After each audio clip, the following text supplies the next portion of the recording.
Hey guys, how's it going? So today I want to talk about section 3.4. Um, we're basically solving multi-step inequalities. So this chapter is kind of similar to the last chapter where we started out with some pretty easy solving equations, kind of built our way up. We're kind of doing the same thing now with inequalities. Basically the only difference is less than or greater than. So basically here's what we're doing. So we're now solving inequalities that kind of look like this. 7 minus 2t is less than or equal to 21. The most important thing just to remember this whole chapter is if you ever multiply or divide both sides by a negative, you have to remember to flip the sign. Honestly, other than that, solving an inequality like this and solving an equation like this, where it's equal to 21, solving these two things are really the exact same process. The only thing you got to remember is this. So basically, first thing I'd want to do is get rid of the 7.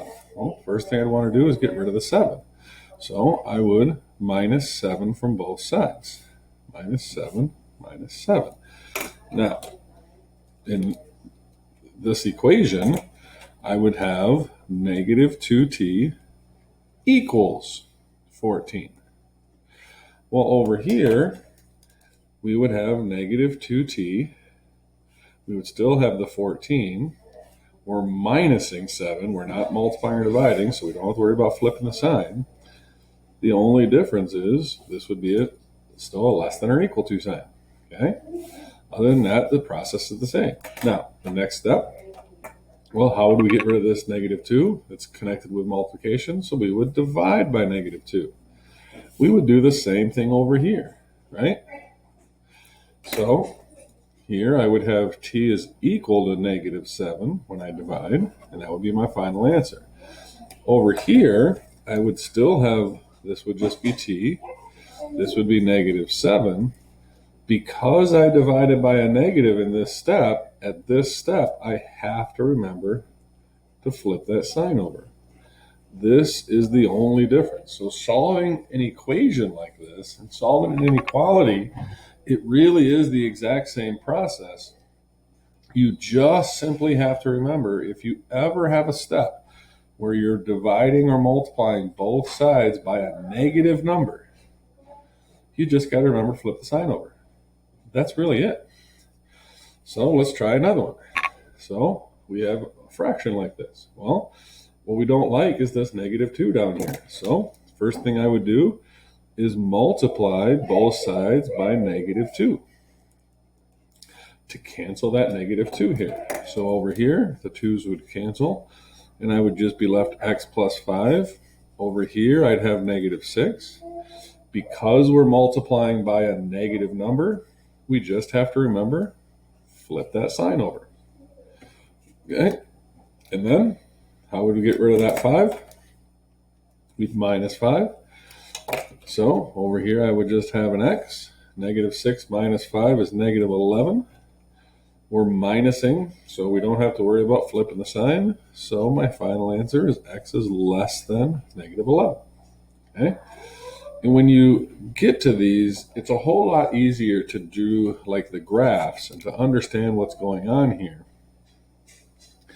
if the x is on the left side. I'll show you what I mean here. So if you were going to graph that, I'd have an open circle, right, at negative 11. It's less than, so I'm going to shade to the left. If I were to do the graph of this one, right, I'd have, here's my 0. My negative 7's back here. I'd have a closed circle because it's or equal to, right? It's greater than, and I would shade to the right. Okay? Let's try a couple more. Okay? Let's say we got to solve a problem like this one. Well, again, I'd want to get the x on both, or x by itself. So step 1, I'd want to get rid of that plus 6. So I'd minus 6 from both sides. So over here, I'd have negative 18. I'm not multiplying or dividing by a negative. I'm subtracting, so I'm not going to flip the sign over. Over here, all I'd have left is 3x. Well, All I got to do is get rid of that 3, so I would divide both sides by 3. So I'd have negative 6. I'd have x. Now, I am dividing, but I'm dividing by a positive. So because I'm dividing by a positive, again, I don't have to flip the sign over. So here's my answer. Now, it's okay to leave your answer like that, but it's a little harder to draw the graph when the x is on the right side. So you are, again, allowed to flip this whole thing over. But if you do flip it over where the x is on the left, you do have to remember to also flip the sign. These two things are the same thing. I think it's a whole lot easier to draw the graphs from this one here. So I would just put my 0 in, my negative 6 is over here. I would have a closed circle at negative 6 because it's over equal to, it's less than, so I would shade again to the left. Okay? Let's try one that looks like this. Well, first thing we don't like is that 3. So I'd multiply both sides by 3. Okay, so all I have left is 1 minus 2n. I'm not multiplying by a negative, so I'm not going to flip that sign over. I'd have 21 over there, 7 times 3. Next step is I'd want to get rid of that 1, so I would just minus 1 from both sides. Again, I'm not multiplying or dividing by a negative, so we're going to leave that sign the way it is. 21 minus 1 is just 20. Now, how do we get rid of that negative 2? Divide by negative 2. Now we are dividing by a negative. So at this point, I have to remember to flip the sign. Here would be your final answer. Some of you I've noticed are working sideways in your homework still. It is very, very important now as we're starting to get into these.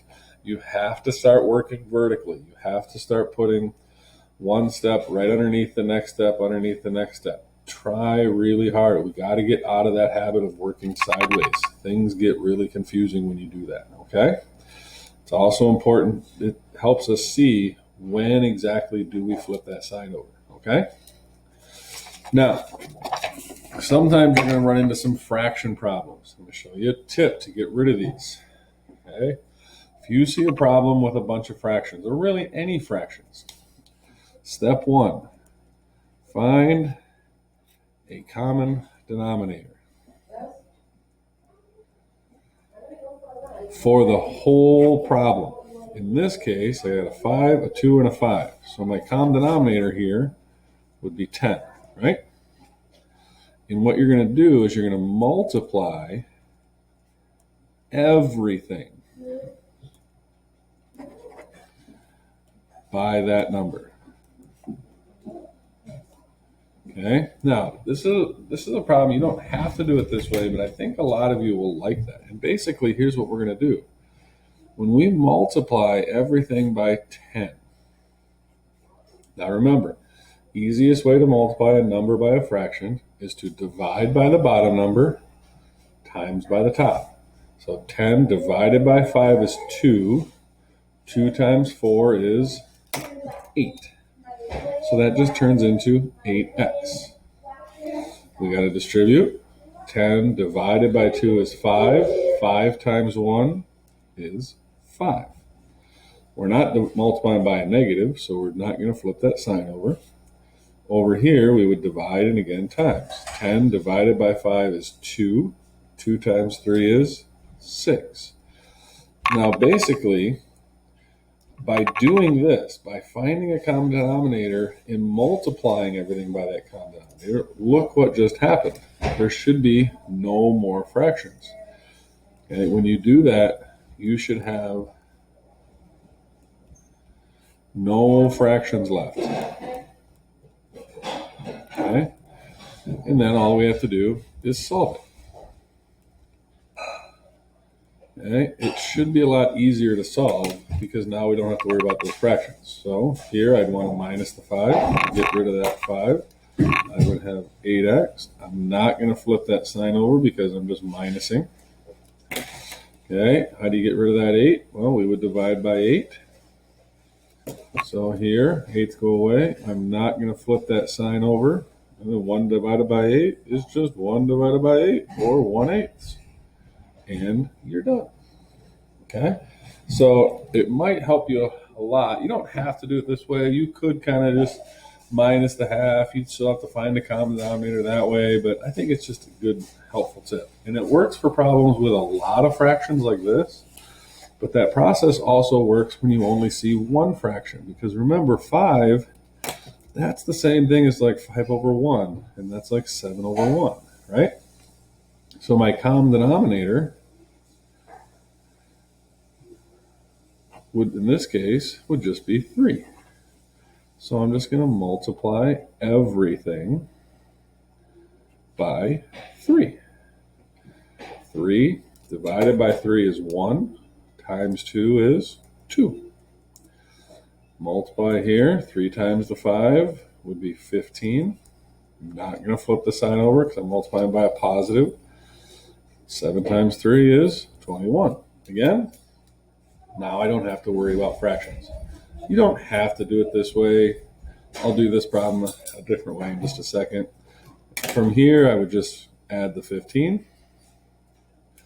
So I would be left with 2x. Again, I'm not going to flip the sign because I'm just adding 15. I'd have 35. And then divide by 2, and I'd get x is greater than 35 halves. And I could simplify that from there, put it as a mixed number if I really needed to. Another way to do this same problem, some of you might like this way better, is just to kind of deal with the fractions. Well, from here I would add the 5. Okay, that's fine. I'd have 2/3 x is greater than 12. And then now how do we get rid of the fraction from here? Remember, we would multiply by the reciprocal. Well, multiplying by the reciprocal, I'm multiplying by a positive, so I'm not going to flip the sign. Well, got to multiply across. Okay. Oh, that's what I did wrong. Sorry, that's a 6. 21 plus 15 is 6, which would reduce to 18. Sorry. Over here, you'd multiply, and again, you'd get 36 over 2, or 18. So you should get the same answer either way, okay? As long as you do your arithmetic correctly. Let's try one more. And this one I'm going to do a couple different ways, okay? Because some people are going to like one method, some people are going to like another method, okay? Some of you, as soon as you see these parentheses, I know you think all the same thing. Distribute, distribute, distribute. And if you want to do that, go ahead. First step would be distributing. Now, I'm actually not doing anything to both sides. I'm not doing anything with this 24, so I definitely would not flip the sign over. Even if that was a -4, if I'm distributing, I'm only doing it to that one part. I'm not doing it to both sides. So I would never flip the sign there. From here, minus the 12. So you would get 4x, not flipping the sign because I'm just minusing. That'd be -36. And then I would divide by 4. I'm not going to flip the sign because I'm dividing by a positive. And that would be -9. Okay? Now, another method here is I don't have to distribute. I could get rid of this 4 right from here. And if I did that, how is the 4 connected? It's times. I could just divide both sides by 4. Okay? And what I'd be left with is x plus 3. Not going to flip the sign because I'm dividing by a positive. 24 divided by 4 would be, so it'd be -6. And then I would just minus the 3. And sure enough, I get x is greater than -9. It doesn't really matter which of those two methods you use. You should get the same answer either way. If you want to just continue distributing every time you see that, that's fine. I think it actually adds a step sometimes, but you'll still get to the final answer, okay? Some of you, if you want to get rid of that 4 right away, feel free, and then it might make the problem a little faster for you. So we're going to try a few problems with these, and let me know if you guys have any questions, okay? See ya.